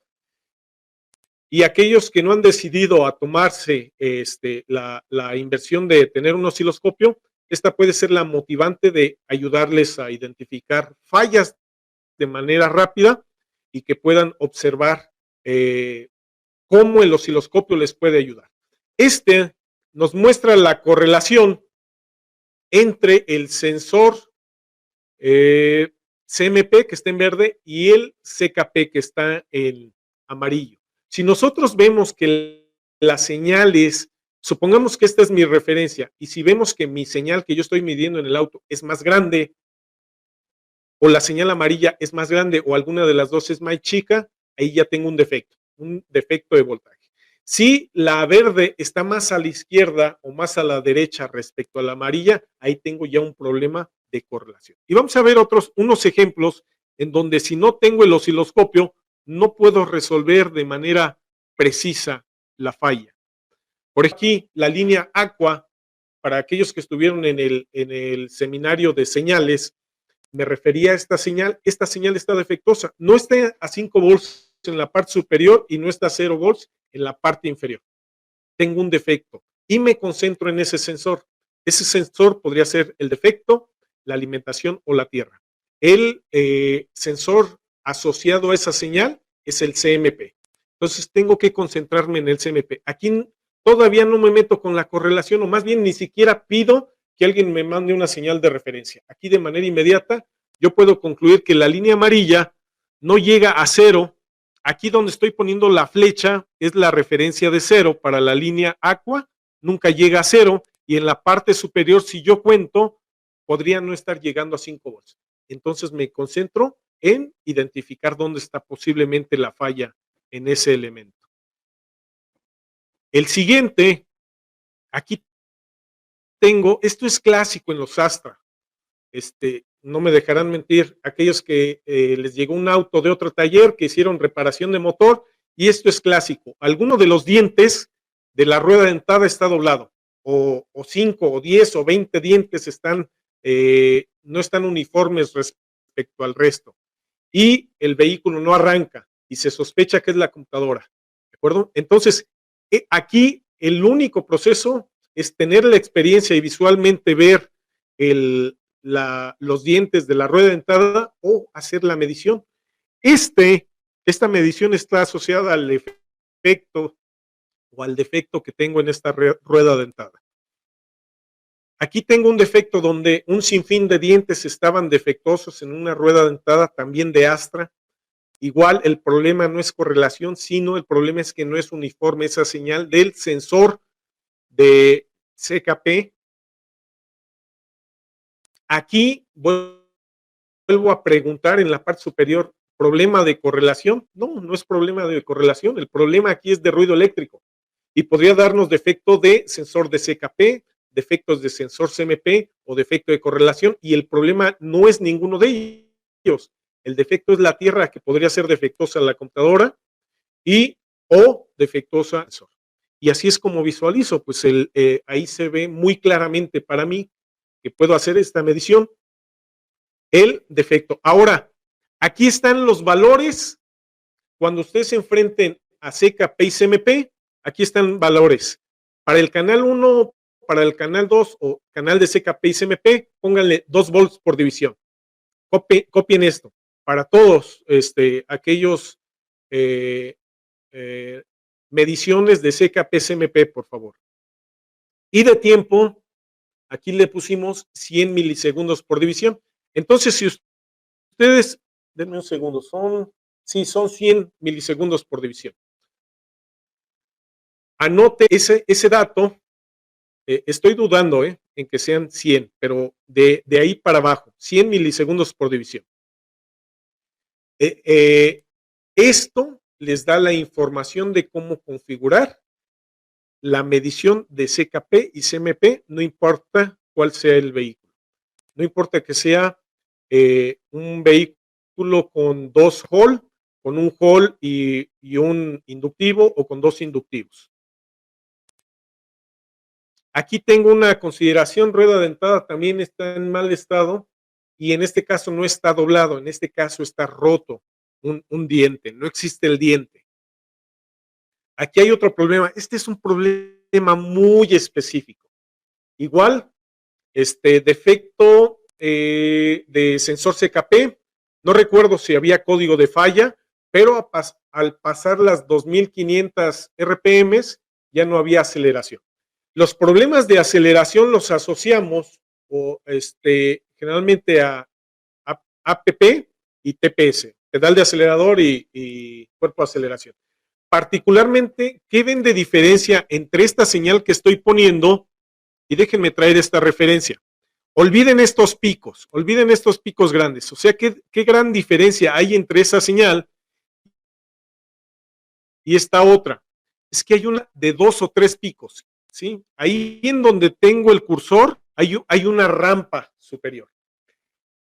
Aquí se repite también en el siguiente ciclo, en el que tenemos a la derecha de la imagen. Esto quiere decir que el defecto no es del sensor, esto quiere decir que el defecto es de la rueda dentada. Esa rueda dentada tiene un defecto. Nunca se destapó el motor porque se sugirió otra solución. ¿Qué se sugirió con este vehículo? Trabaja bien, bueno, se hizo el análisis, trabaja bien en ralenti y por ahí de las 2000 todavía seguía trabajando bien. El problema era si alcanzaba las 3000 y había defectos en la aceleración posterior a ello. Ok, entonces lo que se sugirió fue ponerle una calza al sensor. Lo que vimos es que la señal era más uniforme a bajas revoluciones y más diferente o más altos esos picos en altas. Entonces, lo que hicimos fue separar el sensor. Eso quiere decir que le incrementamos el rango de buen funcionamiento al separar el sensor. Y fue todo lo que se le tuvo que intervenir a ese vehículo. El vehículo quedó bien, haciendo diferentes pruebas de calzas en el sensor. Pero nosotros teníamos la información de dónde estaba el defecto. La otra opción, de manera estricta, si hubiéramos identificado esa falla en la rueda dentada, era la rectificación de la rueda dentada o en su defecto el reemplazo. Aquí hay otro problema en la correlación, pero estrictamente esto es Nissan y puede ser por un defecto en sensor, porque el sensor está mal en su número de parte y la línea amarilla, en este caso, este defecto, tendría que ser al revés. Aquí es sensor defectuoso o número de parte defectuoso. Es muy común en la parte Nissan tener este tipo de inconvenientes en donde uno de los sensores me está dando una señal que está inversa. Igual seguimos con CKP y CMP y observen todos los problemas que hemos expuesto aquí que han sido resueltas de manera específica en su diagnóstico y han tenido éxito en su reparación. Pero si no hubiéramos tenido el osciloscopio, es altamente probable que me llevaría más días, más horas, esto no hubiera llegado a la solución. Jaime Quiroz, ¿qué voltajes para CKP y CMP? Bueno, en general les dije 2 volts por división. Hay una gran cantidad de voltajes CMP y CKP que van de 0 a 5 volts. Sin embargo, necesitamos saber que hay algunos otros que van de 0 a 12 volts. Esos son los más comunes si son Hall. Y si son inductivos, pues pueden ir de 0 a 1 volt, o de 0 a menos 1 volt, o de menos 1 volt a 1 volt, y de ahí para arriba. Los sensores inductivos se miden en corriente alterna. Existe un rango mínimo de voltaje en su señal. Oscar, los sensores inductivos se pueden medir con osciloscopio en corriente directa también. Eso te da información adicional. Eso te da información adicional si el corrimiento que da la computadora es adecuado. Les voy a poner un vehículo sencillo de diagnosticar en ese sentido, el Chevy. El Chevy nada más tiene un sensor de velocidad para el motor, que es el CKP. Si ustedes miden corriente alterna en el Chevy, lo que van a ver es la señal dando subidas y bajadas, pero si la computadora tuviera un defecto de sus referencias internas de voltaje y yo pongo el acoplamiento del osciloscopio en corriente directa, yo podré ver que esa señal está corrida hacia arriba, aproximadamente 2 volts, y eso me da información adicional que la computadora tiene referencias correctas de voltaje cuando monta la señal en un voltaje de DC. Eso quiere decir que sube y baja alrededor de ese voltaje, que cuando tú enciendes el interruptor sin darle marcha, ese voltaje se va a ver fijo alrededor de 2 volts. Y cuando das marcha, las subidas y bajadas van a ser alrededor de ese voltaje. En esta gráfica, ¿cuál es el CKP? Déjame ver.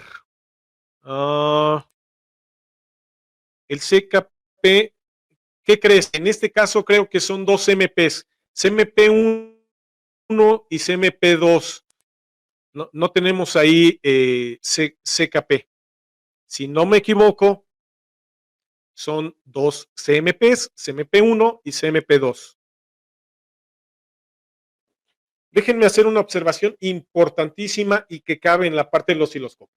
El osciloscopio los llevará de la mano para que ustedes sean aquellos diagnostas que puedan resolver problemas que hayan generado incluso los mismos técnicos. ¿Cuál es la tendencia del mercado?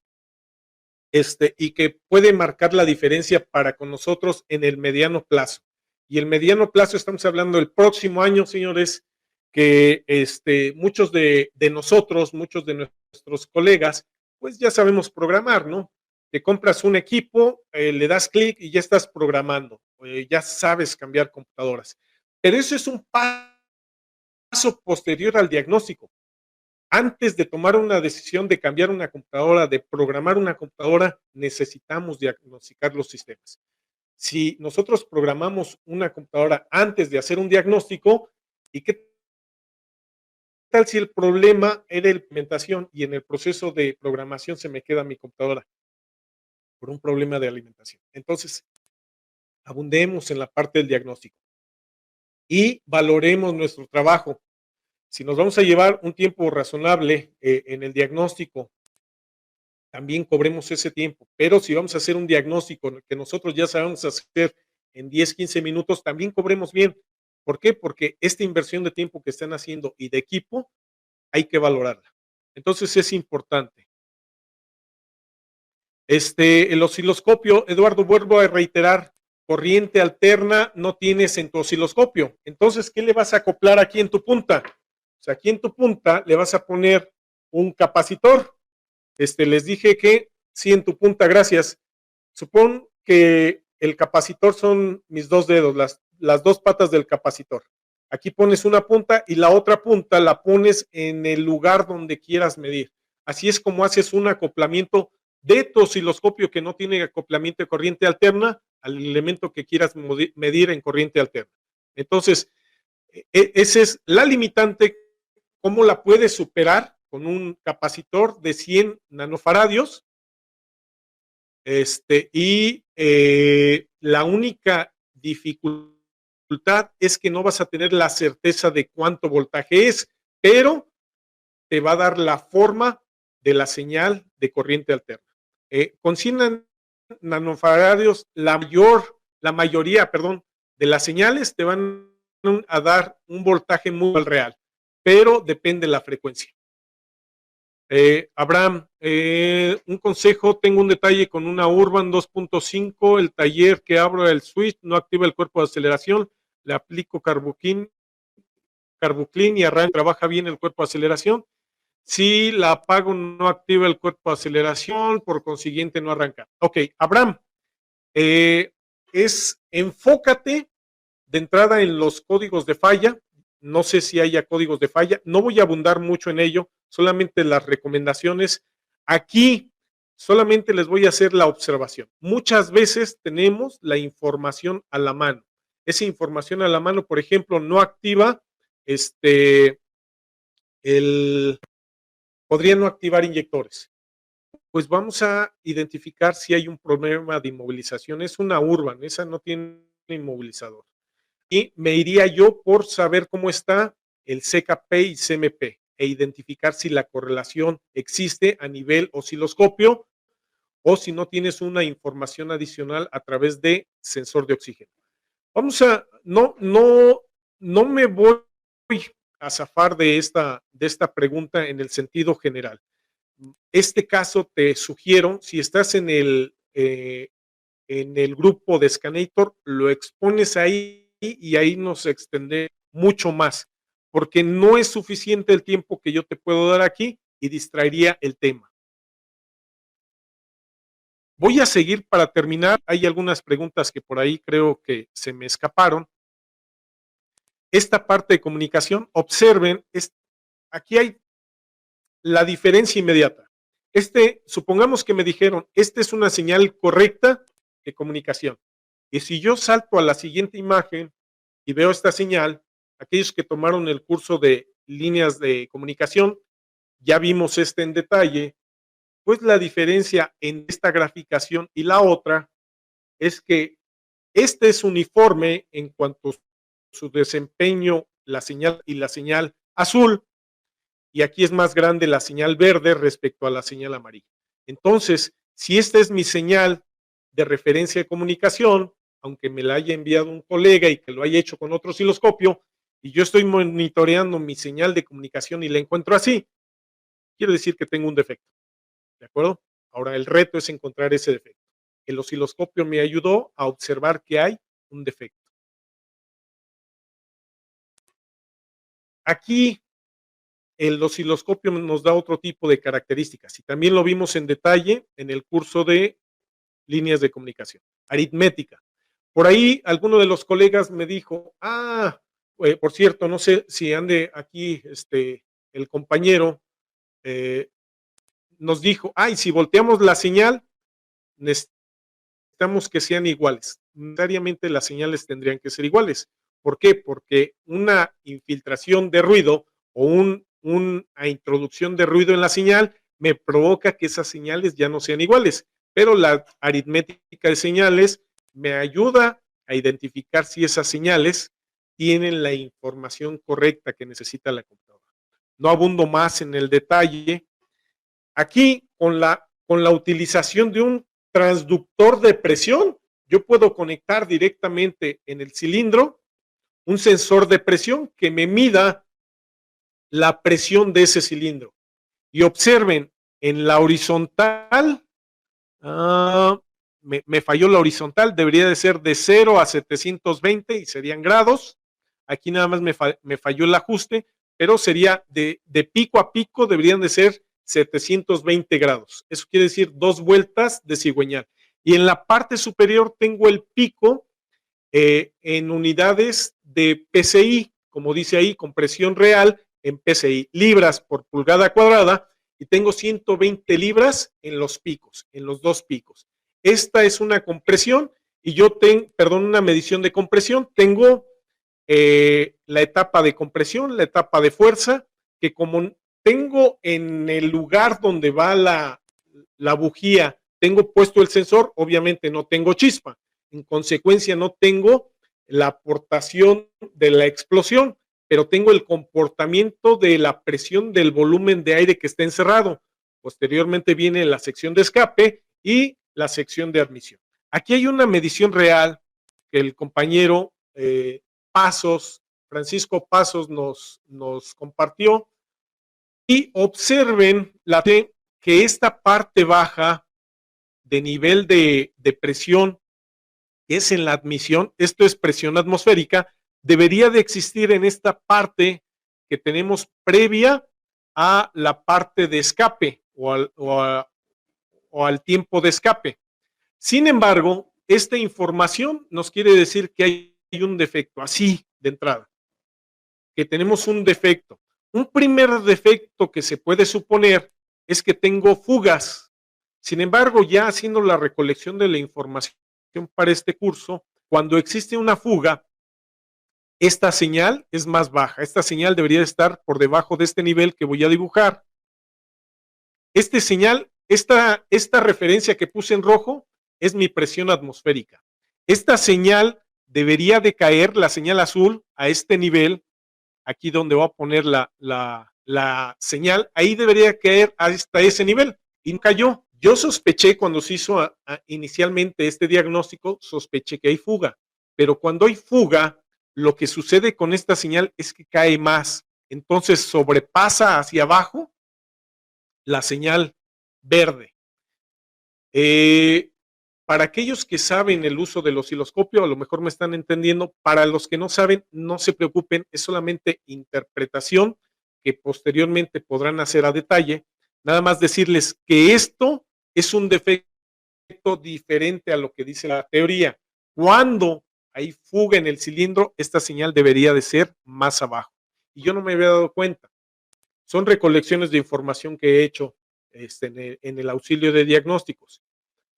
Después, analizando la señal, observé que la válvula de escape se abre antes de tiempo. Por eso no deja caer la señal más abajo. Es una generalidad que quiero que comprendan y que quiero que se llevan en mente. Que también puedo ver ese tipo de detalles con algo que se llama osciloscopio, que ven la evolución del voltaje en el tiempo, pero que yo le puedo acoplar diferentes elementos. En este caso, un transductor de sensor, y en el caso anterior, en uno de los casos anteriores, una medición con pinza amperimétrica.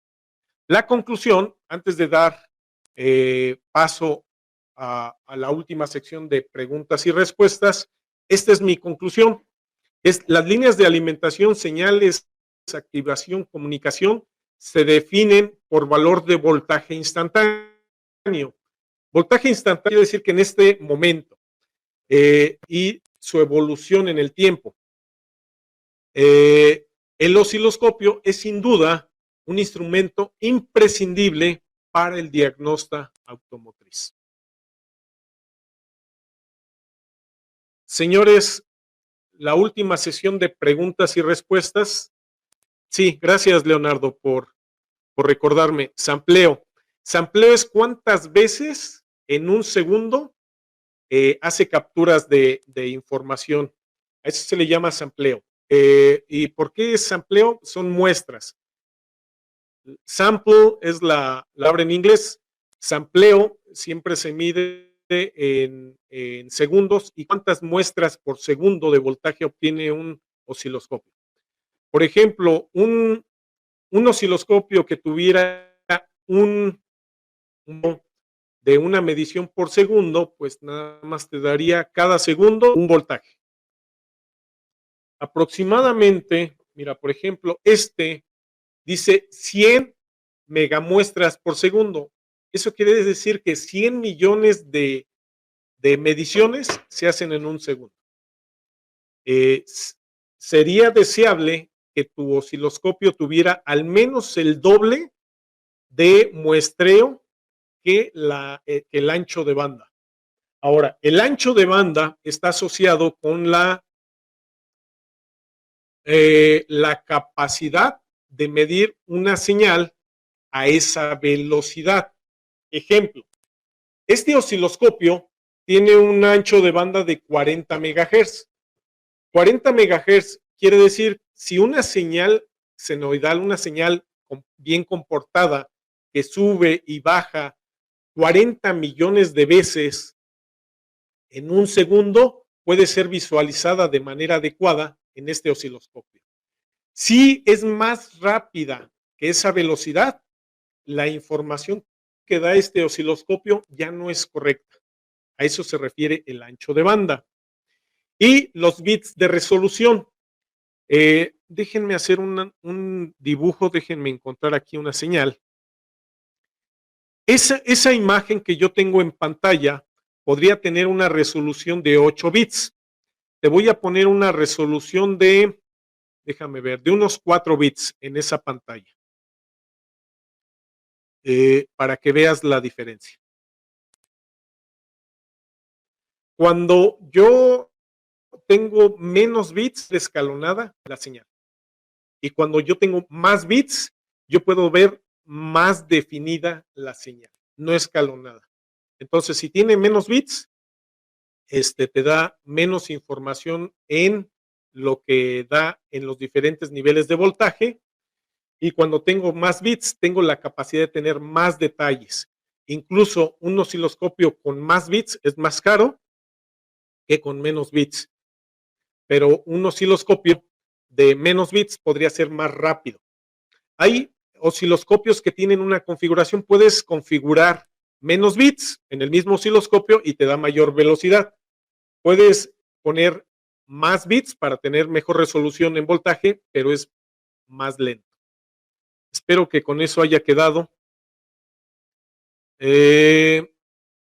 Tengo entendido que los bits en velocidad de información, no, Ignacio, los bits son en información en voltaje, no en velocidad.